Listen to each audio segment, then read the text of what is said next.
अस्सलाम वालेकुम, क्या हाल चाल है आप सबके। मैंने सोचा जैसा कि मौसम चेंज हो रहा है तो आप सबके साथ ऑथेंटिक जो है ना कड़क कड़क चाय की रेसिपी शेयर करती हूँ, जैसा कि ढाबे में बनती है, बिल्कुल टिप्स एंड ट्रिक्स के साथ।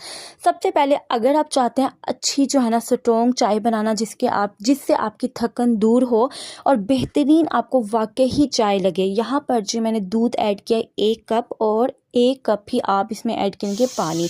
जब इसको अच्छे से इस तरह से बॉयल आने लगेगा तो आप लोग इसमें बाकी की चीज़ें ऐड करेंगे। याद रहे, अगर आप कड़क चाय बनाना चाहते हैं, कड़क चाय के लिए दूध और पानी का तवाज़न होना का बहुत ज़रूरी है। जैसे कि हम लोग बाहर से चाय पीते हैं ना, वो बहुत कड़क होती है, रिफ़्रेशिंग होती है, कलर भी बहुत अच्छा होता है, तो यही रीज़न होता है कि उनका जो दूध और पानी एक जैसा होता है। यहाँ पर जी 1 टेबलस्पून भर के मैंने ऐड की पत्ती, और थोड़ी सी जो है ना पत्ती से कम चीनी ऐड करनी है, क्योंकि जब हम लोग इसको ज़्यादा कुक करते हैं ऑटोमेटिकली चीनी का जो है ना ज़्यादा टेस्ट आ जाता है। तो अगर हम पहले ही मीठा बहुत ज़्यादा ऐड करेंगे तो वैसे जो है ना टेस्ट चाय का वो नहीं आएगा। इसको अच्छे से आपने कुक करना है। कुक करने के बाद मैंने इसमें 1 चुटकी सौंफ की ऐड किया, 1 छोटी इलायची और चंद जो है ना सीड्स मीन्स के ना अदरक छोटे छोटे स्लाइस में, वो ऐड करके इसको अच्छे से कुक किया। इसको लास्ट में आपने अच्छे से कड़क चाय को पका के फिर ऐड करना है, ताकि इसका जो फ्लेवर है बहुत ज़्यादा स्ट्रॉन्ग ना आए। इसकी जो आपको आती है ना, बाहर से हम लोग चाय लेते भीनी भीनी सी खुशबू,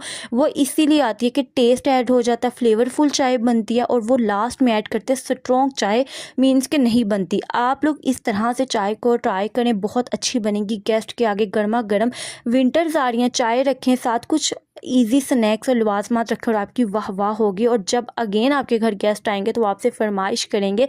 ये मैं आपको 100% गारंटी देती हूँ, और मैं ये गारंटी आप लोगों को इसीलिए दे रही हूँ क्योंकि अल्हम्दुलिल्लाह